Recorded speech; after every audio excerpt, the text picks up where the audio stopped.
नमस्कार दोस्तों, stock market studies में फिर से एक बार आपको बहुत-बहुत स्वागत है। तो आज मैं फिर से आपके सामने कुछ इंपॉर्टेंट कंपनी का अपडेट शेयर करने वाला हूँ, तो इस वीडियो को पूरा लास्ट तक देखिएगा और अभी तक अपने चैनल को सब्सक्राइब नहीं किया तो जरूर कर लीजिएगा। कंटिन्यूअसली इन्फॉर्मेशन और अपडेट्स पाने के लिए इस चैनल के ऊपर बने रहिएगा। तो चलो देख लेते हैं कौन सा कंपनी है इस वीडियो के अंदर। तो वीडियो में आगे बढ़ने से पहले मैं रिक्वेस्ट करूंगा, चैनल को सब्सक्राइब करने के साथ-साथ आप टेलीग्राम को भी ज्वाइन कर सकते हैं, जहाँ पे आपको मार्केट रिलेटेड सारे अपडेट्स मिल जाएगा।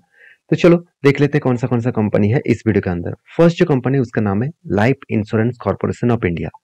तो देखिए, life insurance corporation of India के ऊपर एक शानदार तरीके से ट्रेड बना था। वो ट्रेड कुछ इस तरीके से था, आपको यहाँ पे दिखेगा एक कप बना था और उसके बाद एक शोल्डर, उसके बाद एक शोल्डर बना। देखिए फाइनली जब इस तरीके से कोई पैटर्न क्रिएट होता है तो आपको दो चीजों का ध्यान रखना है।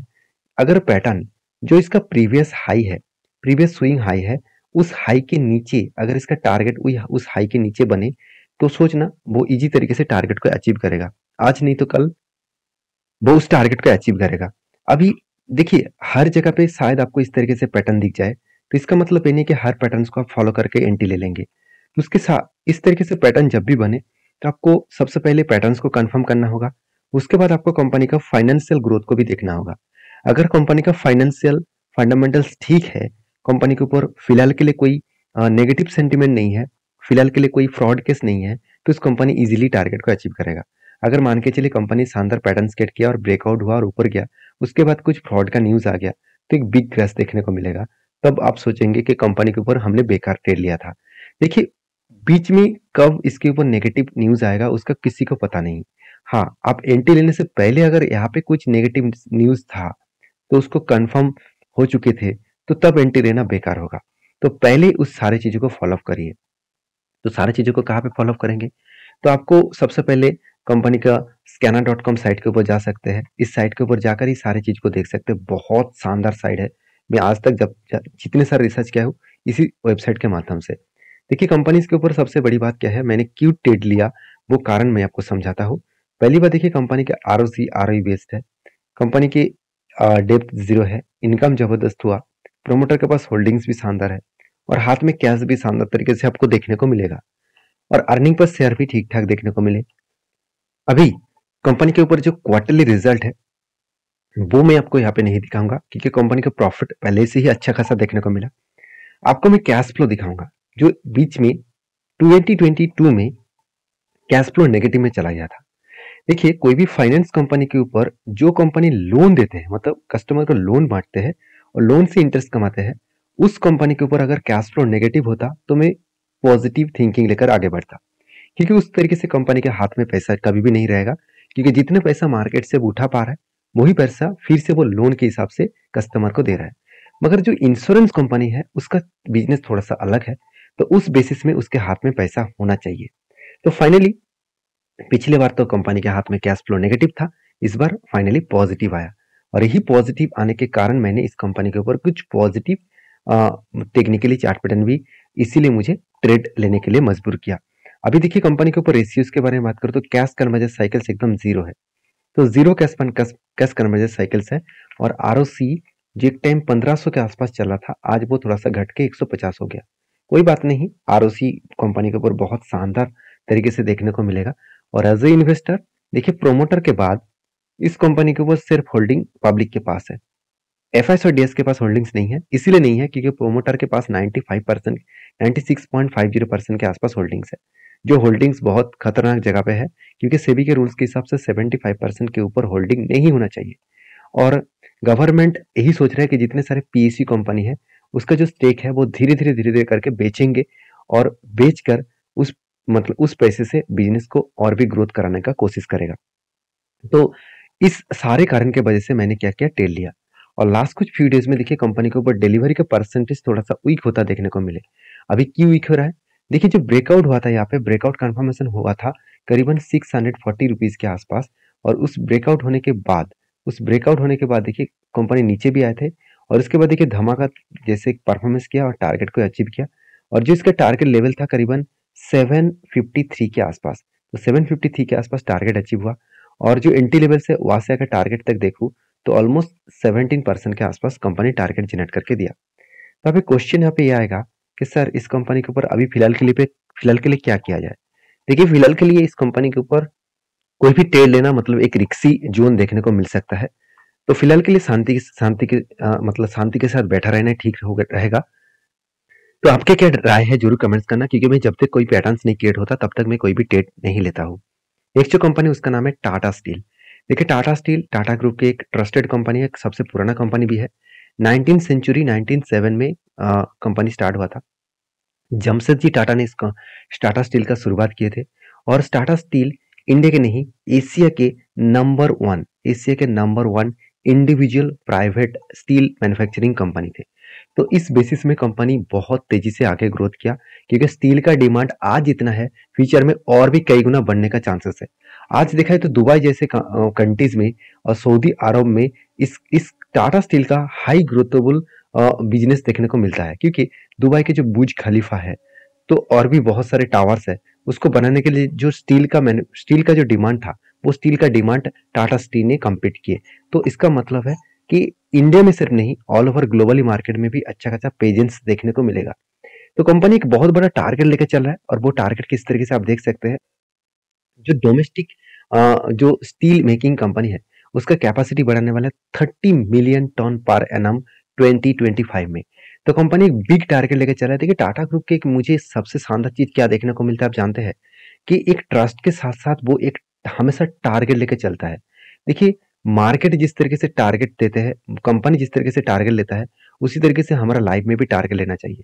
क्योंकि हम लोग जो सोच रहे हैं कि किसी ने कोई व्यक्ति आकर मुझे टिप्स दे, कोई भी कंपनी का नाम बता दे, कोई भी एंट्री लेवल कोई भी एग्जिट लेवल बता दे, तो मैं हम वहां से एंट्री लेंगे और एग्जिट करके पैसा छापेंगे। ऐसे प्लीज मत करिए, ऐसे प्लीज मत सोचिए। आप प्लीज हर दिन 1 घंटा आपके खुद के बिजनेस हो, खुद का मतलब जॉब हो, उस सब कुछ करने के बाद रात में 1 घंटा आप टाइम दीजिए मार्केट के ऊपर। हर दिन आप 1 घंटा देंगे तो मैं दावे के साथ बोल सकता हूँ 365 डेज के बाद 365 डेज के बाद आप एक प्रॉफिटेबल ट्रेडर्स, प्रॉफिटेबल इन्वेस्टर जरूर बनेंगे। इसके लिए थोड़ा सा मेहनत करना पड़ेगा। आप मेरे वीडियो देखिए और किसी का भी वीडियो देख सकते हैं जिसका वीडियो आपको अच्छा लगे, जो कंटेंट पाने के लिए आपको अच्छा लगे, सारी चीजों को समझने में अच्छा मिले। तो इसलिए मैं बार बार इसी चीज को बोलता हूँ कि देखिए कंपनी टारगेट ले रहे हैं, हमारा लाइफ में भी टारगेट होना चाहिए। क्योंकि देखिए देश को आगे बढ़ाना है तो हर किसी व्यक्ति का पर कैपिटल इनकम बढ़ाना है। तो इनकम तो जॉब और बिजनेस के ऊपर जो हो रहा है वो तो हो ही रहा है, उसके साथ साथ और एक सेकेंड इनकम बढ़ाना है। देखिए यूएस मार्केट में 55% लोग स्टॉक मार्केट में डायरेक्टली काम करते हैं, और हमारा इंडिया में अभी 3.5% लोग स्टॉक मार्केट में काम कर रहे हैं। तो कितना बड़ा गैप है, आप देख सकते हैं कितना बड़ा गैप। तो इस गैप को फिलअप करने का पूरा का पूरा जिम्मेदारी हम लोगों को खुद को उठाना पड़ेगा, और इस जिम्मेदारी मिटाने के लिए आपको स्टडी करना पड़ेगा, उसके बाद काम करना है। क्योंकि टिप्स लेकर ज्यादा दूर जा नहीं सकते। टिप्स लेकर काम करेंगे तो आपको लॉस होगा, और उसके बाद आप मार्केट को बेकार और खराब कह के बाहर हो जाएंगे, और दूसरों को यही कहेंगे कि इस स्टॉक मार्केट को ओवर मत जाना, ये जुआ है, गैम्बलिंग है। तो ऐसे मत करिए। इसको सीख कर करेंगे तो आपको मजा भी आएगा, और आप जब खुद प्रॉफिटेबल ट्रेडर बनेंगे तो आप खुद दूसरों को कहेंगे कि हाँ यही पे ही पैसा बनता है। तो इतनी सारी चीज, हाँ, मैं ज्यादा कुछ बोल दिया, माफी चाहता हूँ। मगर देश के बाद जब भी सामने आते हैं तो मेरे मन में एक ही बात हमेशा देखने को मिलता है कि हर कोई व्यक्ति आगे बढ़ेगा तो देश आगे बढ़ेगा। तो देखिए कंपनी के ऊपर मैं इसीलिए ट्रेड एक अच्छा खासा ट्रेड बना। उससे पहले मैं कंपनी के परफॉर्मेंस के बारे में बता दूं कि इंस्टीट्यूशन इस कंपनी के ऊपर कंटिन्यूसली करना चाहते हैं। क्यों कंटिन्यूसली वो खुद का होल्डिंग को कंटिन्यू कर रहा है, उसके पीछे रीजन भी है। क्योंकि कंपनी का जो क्वार्टरली रिजल्ट आप देखेंगे, कंपनी के इस बार सेल्स ठीक ठाक होने के बाद भी प्रॉफिट नेगेटिव में चला गया। तो कंपनी के कोर बिजनेस में कोई लॉस नहीं हुआ, कंपनी का मदर बिजनेस में कंपनी का अच्छा खासा प्रॉफिट हुआ, कंपनी का अदर्स इनकम में लॉस देखने को मिला, और यही लॉस कंपनी को नेगेटिव में लेके गया। आप देखेंगे तो कंपनीज के ऊपर यहाँ पे आप एक चीज को नोटिस करेंगे तो कंपनीज के ऊपर जो डिलीवरी का परसेंटेज है वो आप देखेंगे कुछ इस तरीके से नजरिया देखने को मिला। लास्ट कुछ फ्यू डेज में म्यूचुअल फंड ने कंटिन्यूसली यहाँ पे देखिए बाइंग करते जा रहे हैं। एक बार सेल ऑफ किया, बाकी टाइम कंपनी के ऊपर बाइंग किया गया। तो यही कारण की वजह से शेयर में एक मैसिव जंप देखने को मिला, और शानदार तरीके से पैटर्न्स भी क्रिएट हुआ। कफ विथ हैंड पैटर्न्स किया, तो कफ विथ हैंड पैटर्न्स करने के बाद यहाँ पे देखिए फाइनली क्या हुआ, ब्रेकआउट हुआ, ब्रेकआउट कंफर्मेशन भी हुआ। तो जो लेवल को ब्रेकआउट किया वो लेवल का मतलब नंबर है 124।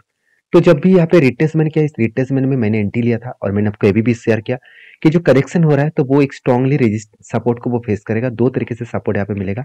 प्रीवियस यहाँ पे एक बार 2 बार सपोर्ट है, और उसके साथ साथ 200 डे ये में भी इसको सपोर्ट के हिसाब से दिखेगा। देखिए जब भी सपोर्ट को टच किया एक हाई वॉल्यूम के साथ वो रिवर्सल किया और अभी देखिए धीरे धीरे करके वो आगे बढ़ रहा है। तो यहाँ पे स्ट्रांगली एक रेजिस्टेंस है, उस रेजिस्टेंस को फेस किया, अभी देखिए धीरे धीरे करके आगे बढ़ रहा है। तो इसका टारगेट जो मैं लेके चला 147 के आसपास मैं टारगेट को लेकर चला हूँ। ये टारगेट मेरा है, मेरा खुद का एंट्री है, तो 18% के आसपास टारगेट यहाँ पे बन सकते हैं। प्लीज हमेशा आपको एक ही चीज कहूंगा, जितने सारे एंट्री लेवल्स मैं आपके साथ शेयर कर रहा हूँ वो टोटली लर्निंग पर्पस में है। अगर आपको किसी भी कंपनी के ऊपर काम करना है तो आपके खुद की ओपिनियन के हिसाब से करिए, आपके टोटल डिसीजन के ऊपर करिए। मेरे तरफ से सारी चीजों को सीखिए, सीखने के बाद आप बैक टेस्टिंग करिए, उसके बाद काम करिए। ऐसे नहीं कि ब्लाइंडली कोई भी ट्रेड मैं लिया हूँ खुद आप भी ले लेंगे, ऐसे मत करिए। यहाँ पे आपका राय अलग हो जाएंगे बाद में अगर लॉस हो जाए तो नेक्स्ट जो कंपनी उसके बारे में बात करूं उसका नाम है इन्फोसिस लिमिटेड। देखिए इन्फोसिस के ऊपर एक अपडेट, जो अपडेट कंपनी के लिए थोड़ा सा एक वीकनेस पॉइंट जरूर कहूंगा, क्योंकि जो अपडेट है कि जो इंडियन कंपनी इन्फोसिस है उसके ऊपर फॉल देखने को मिला थोड़ा सा, क्योंकि फॉल होने के पीछे कारण नहीं है। 1.5 बिलियन जो एआई डील्स जो होने वाले थे वो मतलब टर्मिनेशन किया गया, मतलब उसको समाप्त किया गया। तो उस बेसिस में देखा तो कंपनी के ऊपर एक भारी प्रेशर देखने को मिला, क्योंकि एआई अभी फ्यूचर में सबसे हाई ग्रोथेबल एक प्रोजेक्ट है और इस प्रोजेक्ट के ऊपर कंपनी को इतना बड़ा एक झटका लगा जिसके कारण शेयर में थोड़ा सा मैसिव करेक्शन दिखेगा। तो कहाँ पे करेक्शन है उसके बारे में चर्चा करूं तो आप चार्ट पैटर्न को देखेंगे तो यहाँ पे जो करेक्शन हुआ था वो यही कारण की वजह से, तो मुझे उतना खास करेक्शन देखने को नहीं मिला, क्योंकि देखिए एक डील मिस हो गया था, कंपनी के हाथ पे हाथ रखकर बैठे रहेंगे बिल्कुल नहीं। कंपनी आगे बढ़ने के लिए जरूर कोशिश करेगा। और इन्फोसिस के ऊपर एक शानदार तरीके से ट्रेड बना था, मैंने आपको ये भी शेयर किया। एक स्ट्रांगली यहाँ पे क्या बना, एक स्ट्रांगली यहाँ पे सपोर्ट था और सपोर्ट के बाद एक लंबा जर्नी और बिग मैसिव जर्नी यहाँ पे देखने को मिला। और वही सपोर्ट को जब कंपनी रिटेस्ट किया तो मैंने आपको ये भी बताया कि इस जगह पे मैं एंट्री लूंगा और भी करेक्शन हो, और भी अगर 10 to 15% करेक्शन हो तो मैं और कुछ क्वांटिटी ऐड करूंगा। तो वहां से करेक्शन नहीं हुआ, धीरे धीरे करके आगे बढ़ा, ऐसे फिर से ब्रेक क्रैश हुआ। देखिए इस तरीके से सेंटीमेंट क्यों क्रिएट किया जाता है वो पहले समझ लीजिए। बड़े बड़े ऑपरेटर क्या करते हैं, इसको नीचे बिग नेगेटिव न्यूज मार्केट में फैलाकर रिटेल निवेशक को मतलब बर्बाद करने के लिए इस तरीके से सिचुएशन क्रिएट किया जाता है। और रिटेल निवेशक डर के माहौल में वो शेयर को बेचेंगे और वही बेचने वाला शेयर को बड़े बड़े इंस्टीट्यूशन बाय करेंगे। तो बाय करने के बाद ऊपर गया, फिर से रिवर्सल किया। देखिए इस तरीके से वो टारगेट को अचीव किया। ध्यान देना इस चीज को, जो लोगों को लग रहा है कि कंपनी के ऊपर करेक्शन हो रहा है, बिल्कुल नहीं हो रहा है। जो लेवल बन रहा था वो कुछ हायर लो बन रहा था, कंटिन्यूसली क्या बन रहा था, हायर लो। तो जब भी कुछ इस तरीके से हायर लो बने तो सोचना कंपनी अप ट्रेंड में है। और इसी तरीके से वो टारगेट को अचीव किया, करीबन 27% के आसपास टारगेट को कंपनी अचीव किया। तो आपके क्या राय है इस कंपनी के ऊपर जरूर कमेंट्स करके बताना। नेक्स्ट जो कंपनी उसका नाम है एक्सिटा कॉटन्स लिमिटेड। तो इस कंपनी देखा जाए तो एक टेक्सटाइल इंडस्ट्री से बिलोंग करते हैं। कंपनी बहुत छोटा है, फिर भी इस कंपनी के ऊपर बोनस का डेट अनाउंसमेंट फाइनली किया गया था 22 तारीख को। तो दिसंबर 22 तारीख को कंपनी हर 3 शेयर के बदले 1 शेयर आपको दिया है। तो कितने लोगों को बोनस मिला तो मुझे जरूर कमेंट्स करके बताना। तो ये था कुछ कंपनीज का अपडेट। वीडियो में अगर जानकारी अच्छा मिले तो प्लीज लाइक करना और दोस्तों के साथ भी शेयर करना। और इस वीडियो में सारे चीज एजुकेशन पर्पस में शेयर किया गया है। मेरे तरफ से कोई भी बाय एंड सेल का रिकमेंडेशन नहीं है। काम अगर करना है तो आपके रिस्क के हिसाब से काम करना पड़ेगा, आपके रिसर्च के हिसाब से ही जरूर उसके ऊपर काम करिए। मिलते हैं नेक्स्ट वीडियो में, तब तक के लिए धन्यवाद।